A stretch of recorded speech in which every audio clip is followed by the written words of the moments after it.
একটা যদি সুযোগ পাই তুফানকে খেয়ে দেবে। এবার কুরবানি ঈদে মুক্তির পর থেকেই প্রেক্ষাগৃহে ঝড় তুলেছে শাকিব খানের তুফান সিনেমা। ঢাকা সহ সারা দেশের 120টির বেশি প্রেক্ষাগৃহে চলছে এই সিনেমাটি। মুক্তির দিন থেকে শুরু করে এখন পর্যন্ত ছবিটি গড়েছে একের পর এক রেকর্ড। প্রতি পর্বে দেখা যায়নি।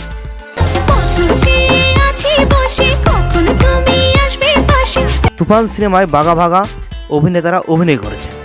তুফান সিনেমায় অভিনয় করেছেন সুপারস্টার শাকিব খান ও চঞ্চল চৌধুরী।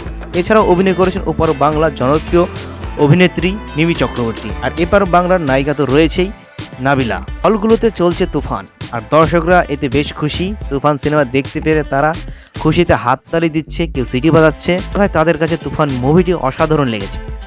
আবার শুনতেছি তুফান 2 আসবে, সেটার জন্য দর্শকরা অপেক্ষা করছেন। তুফান সিনেমা নিয়ে শাকিব খান তো অনেক কথাই বলেছেন। এবার সম্প্রতি তুফানে যুক্ত হওয়ার পেছনের গল্প বললেন গুণী অভিনেতা চঞ্চল চৌধুরী। গণমাধ্যমকে দেওয়া সাক্ষাৎকারকে বলেন, শাকিব ভাইয়ের সঙ্গে এর আগে আমার দেখা হয়েছে কোনো পুরস্কার বিতরণের অনুষ্ঠানে অথবা ব্যক্তিগত অনুষ্ঠানে।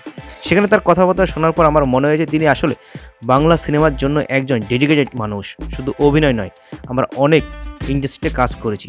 কেউ করি রুটি রুজির স্বার্থে, কেউ শিল্প ও সিনেমার স্বার্থে। তবে আমার মনে হয়েছে এই মানুষটি জনপ্রিয়তাকে কাজে লাগিয়ে আমাদের সিনেমাকে পরিবর্তন আনা সম্ভব, আন্তর্জাতিক মানের করা সম্ভব। আমাদের দেশের একজন সম্পদ, তাকে কাজে লাগানো উচিত। তিনি তুফান সিনেমায় মুখ খুললেন, বললেন এখানে যারা যারা অভিনয় করেছেন সবাই খুব সুন্দর অভিনয় করেছেন।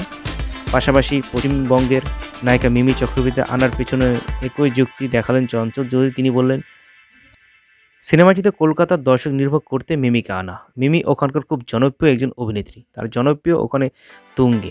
তুফান ছবির পরিচালক রায়হান রাফি এই বাজেটে এত কিছু করে দেখেছে যা কল্পনারও বাইরে। যাই হোক, আপনারা তুফান সিনেমাটা হলে গিয়ে দেখবেন এবং কেমন লেগেছে সেটা আপনারা জানাবেন। আজকের ভিডিওটি আমরা এখানে শেষ করছি। দেখা হচ্ছে নতুন কোনো ভিডিওতে। সে পর্যন্ত সবাই ভালো থাকবেন, সুস্থ থাকবেন।